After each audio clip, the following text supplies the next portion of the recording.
Now we're going to go over the I, T, Y, and W exercises. I'm doing these on a stability ball. You don't have to do them on here, you can do them on a bench.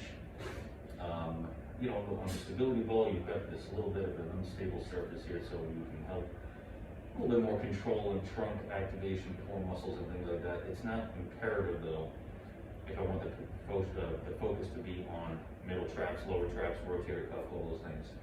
But you can do it on this or on a more stable surface. So we'll go through each one.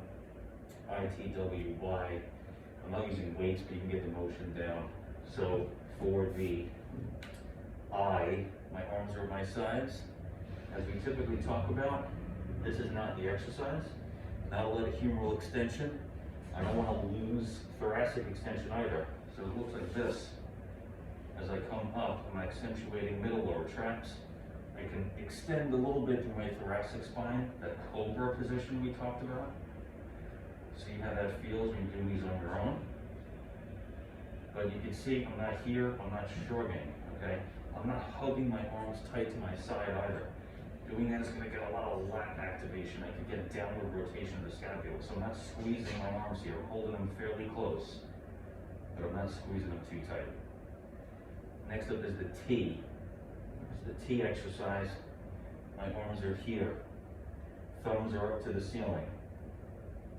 Same rules of the shoulder blade. No shrugging.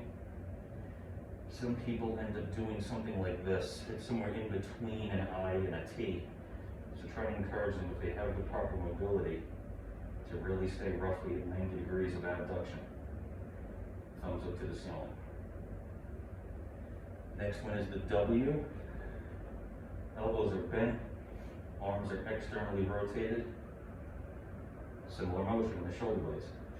Onus is now a little bit more in the external rotators of the shoulder. Careful of this move. People love to dip the hands down and lead with the elbows. Try to keep that external rotation. Last one and the hardest one is the Y. As we discussed, it's very, very difficult. Not a lot of people can do this even if they don't have anything wrong with them. So I've got my arms about 130 degrees. Shoulder blades engaged in the lower trap, and I come up. What do most people do? They're here. Again, this the weight of the arm is directly in line with the lower trapezius, so there's a lot of onus on it to work, which is great from a biomechanics standpoint, but it makes the exercise that much more difficult. So just to go over it again, proper technique, I maybe want to engage first, lift on that fixed base, no upper traps, and middle and lower traps start to scream. So practice these. Number one rules again, scapular positioning, very, very important.